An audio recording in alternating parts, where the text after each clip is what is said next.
ഓള് കാര്യമൊക്കെ അറിയില്ല എൻ്റെ എടുത്തി എന്ത് കുറവുണ്ടായിട്ടൊക്കെ അറിയാൻ പാടില്ല. ഏത് സമയം ആ റൂം കയറിയിരിക്കും, ആരോടും മിണ്ടൂല്ല, വർത്താനം പറയൂല.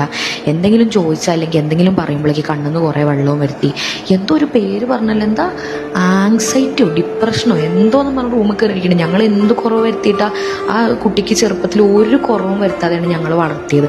പിന്നെ എന്തിനാണ് ആ ഓള് ഞങ്ങളോട് ഇങ്ങനെ കാണിക്കണം? ഈ 22-ാം വയസ്സിൽ ഞാൻ ദിവസം കേൾക്കുന്ന ഒരു ഡയലോഗ് അത്, ഒരു കുറവും വരാതെ വളർത്തി എന്ന് പറഞ്ഞില്ലേ, അതെങ്ങനെയാ നോക്കിയാലോ.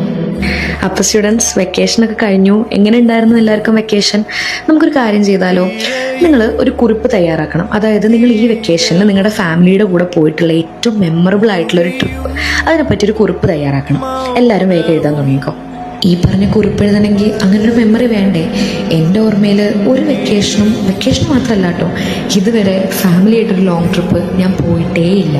അച്ഛനങ്ങനെ കൊണ്ടുപോകാൻ താല്പര്യമുള്ള ഒരാളും അല്ലായിരുന്നു.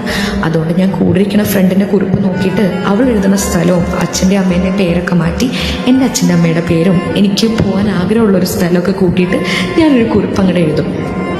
ഇനി അതൊന്നും അല്ലാന്നുണ്ടെങ്കിൽ കുറേ ഇരുന്ന് ആലോചിച്ചുണ്ടാക്കി എനിക്ക് പോകാൻ ആഗ്രഹമുള്ള പോലെ, അല്ലാതെ എൻ്റെ മനസ്സിലുള്ള ആഗ്രഹം ഞാൻ അങ്ങനെ ഒരു കുറിപ്പാക്കിയിട്ട് എഴുതും. എൻ്റെ കൂട്ടുകാരുടെ അച്ഛന്മാരൊക്കെ അവരുടെ തോളിലൊക്കെ കൈയിട്ട് ചിരിച്ചും കളിച്ചൊക്കെ അവരോട് സംസാരിക്കണ കണ്ട് ഞാൻ അത്ഭുതപ്പെട്ടു പോയിട്ടുണ്ട്. എന്നിട്ട് അവരോട് ഞാൻ ചോദിക്കും, നിൻ്റെ അച്ഛൻ നിൻ്റെ തോളത്തൊക്കെ കൈവച്ച് സംസാരിക്കാറുണ്ടോയെന്ന്. കാരണം എനിക്കതൊരു അത്ഭുതമാണ്. എൻ്റെ അച്ഛൻ എന്ന് പറഞ്ഞു കഴിഞ്ഞാൽ എൻ്റെ മുഖത്ത് നേരെ നോക്കുകയെ എന്നോടൊന്ന് ചിരിച്ച് സംസാരിക്കുക പോലും ചെയ്തിട്ടില്ല. എന്തൊക്കെ നല്ലത് ചെയ്താലും എല്ലാത്തിനും കുറ്റപ്പെടുത്തുകയും ചീത്ത പറയണ ഒരു അച്ഛനാണ് എനിക്കുണ്ടായിരുന്നത്. എൻ്റെ ഓർമ്മയിൽ അച്ഛനും അമ്മയും അടി കൂടാതെയായിട്ടുള്ള ഒരു ദിവസം പോലും ഉണ്ടായിട്ടില്ല.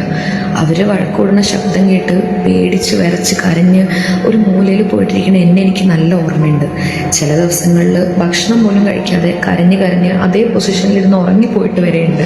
ഈ അടികൂടിനിടയിൽ ഇങ്ങനെ ഒരാൾ വീട്ടിലുണ്ടെന്നുള്ള കാര്യം ഓർക്കാൻ പോലും ചിലപ്പോൾ അവർക്ക് സമയം കിട്ടാറില്ല. ഫാമിലി ആയിട്ടുള്ളൊരു ട്രിപ്പോ എൻജോയ്മെൻറ്റോ ഒന്നുമില്ല. ഇനി ഫ്രണ്ട്സിൻ്റെ കൂടെ ഒന്ന് പുറത്ത് പോയിക്കോട്ടെ എന്ന് ചോദിക്കുമ്പോൾ അങ്ങനെ അവരുടെ കൂടെ നീ അഴിഞ്ഞാടാൻ പോകണ്ടെന്ന് പറഞ്ഞിട്ട് അതും ക്യാൻസലാക്കും. അതുകൊണ്ട് ഫാമിലി ആയിട്ടോ ഫ്രണ്ട്സായിട്ടുള്ളോ ഒരൊറ്റ ട്രിപ്പിൻ്റെ ഓർമ്മ പോലും എൻ്റെ മനസ്സിലില്ല. അല്ല, അങ്ങനെയൊന്നും ഉണ്ടായിട്ടില്ല. അങ്ങനെ ഇതെല്ലാം നിറഞ്ഞ് പാനിക് അറ്റാക്ക് ആയിട്ടും ആങ്സൈറ്റി ഡിസോർഡർ ആയിട്ടും ഡിപ്രഷനായിട്ടും അങ്ങനെ എന്തൊക്കെയോ ആയിട്ടും ജീവിതം എങ്ങനെയൊക്കെയോ തള്ളി മുന്നോട്ട് നീക്കി. എന്നിട്ട് ഇപ്പോൾ അവർ പറയണെന്താണെന്നറിയോ, ഞങ്ങളൊക്കെ ഒരു കുറവും വരുത്തിയിട്ടില്ല, പിന്നെ എന്തിനാണോ ഈ കുട്ടി ഇങ്ങനെയൊക്കെ കാണിക്കണേ?